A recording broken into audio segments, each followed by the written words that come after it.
Somewhere at a far distance, there was a pretty girl who used to live in a secret world. And in the secret world, she started to dwell upon all the mystery that was present within that place. She started to question things that she had never questioned before, and was very surprised with how everyone who lived at that secret place, that mysterious place, was not quite aware of what the objects and elements they were using was really about. They didn't know how to explain the purpose, how those elements even got there, and how they could essentially use those elements and objects towards something greater than what they had at that point in time in that mysterious place. That girl was once ready and decided to take a leap of faith and really dwell into the mystery and figure out what she could do different, better, to somehow awake the interest in those people who were living at that place, to find out with them what those things were about. And she tried different things. She would arrange meetings and say things to those people in that land that was quite unusual for them to hear, but everybody ignored. She was the only one ready to discover the mystery, to tap into what everything else was happening. And one thing, unfortunately, was in the way. And she couldn't really be tough enough to battle that thing. So she had to essentially find a way out despite all those things that were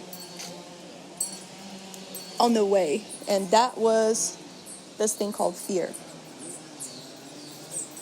Not only she had a lot of fear, but she had this innate gift of absorbing the fear of others.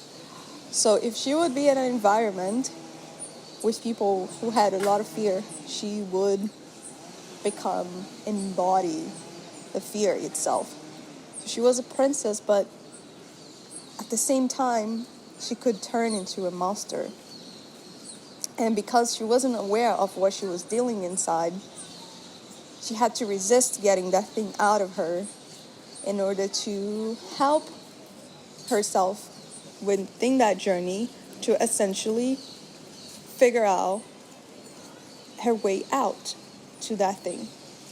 She would be sometimes surprised with how those people in that land would be always looking at her and curious about what she was doing.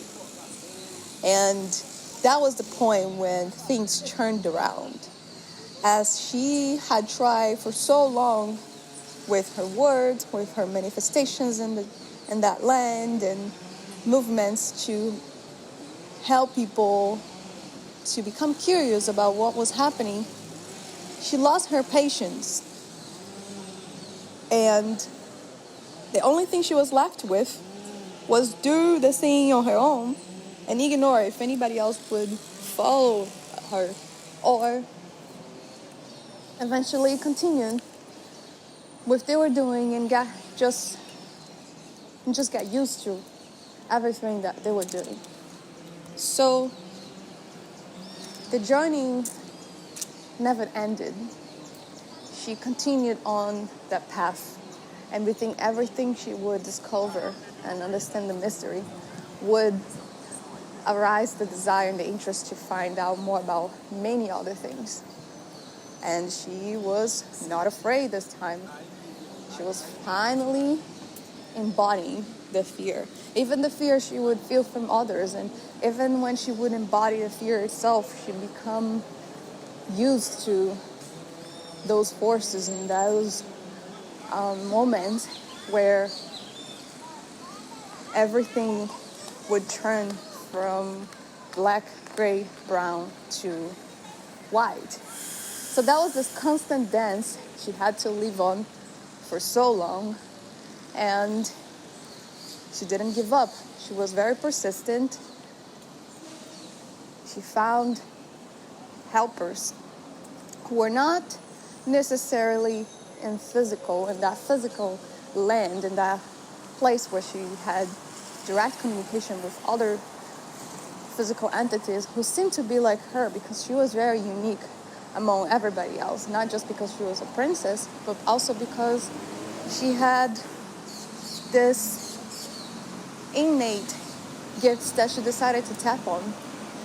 Maybe the other entities around that place also had those gifts, but they just didn't know how to tap into them. So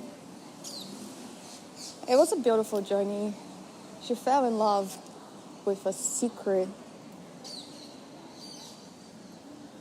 So it was a very beautiful journey as she fell in love with some of the other elements and creatures in that land, invisible creatures that didn't possess a body but had so much life and more life than some of the other physical entities seem to have and express in that land. But there was one thing that she could never figure out. That was how to turn everything else in that land like her. Because she had discovered the secret of that land and she found out the mystery and realized what it was all about, she could never make up everybody else's minds to believe in that, in her. But because of her actions and how she was changing and doing different things, she inspired many others eventually to be curious and to tap into those places that she had started to tap a while ago. Now, you might be wondering, is that a happy ending? Is that a point of resolution? Maybe there is not one. We don't know the end and how that princess figured everything out and whether she stayed in that land or moved somewhere else.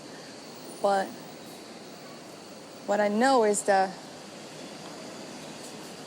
every single one of us has first step of the journey to become aware that you have a story is to become aware. And until you become aware that you have a story that you need to tap into and figure out, we continue to be blind and we don't really care and we don't really question anything. We're just okay with everything that is the way it is because we got used to it. And obviously it's much easier to be on that comfort zone. So with that, I want to say thank you because you have listened to the end of the story. That means you have a story. So the first step is to realize that you have a story and that you have to allow the story to unfold within you. Thank you.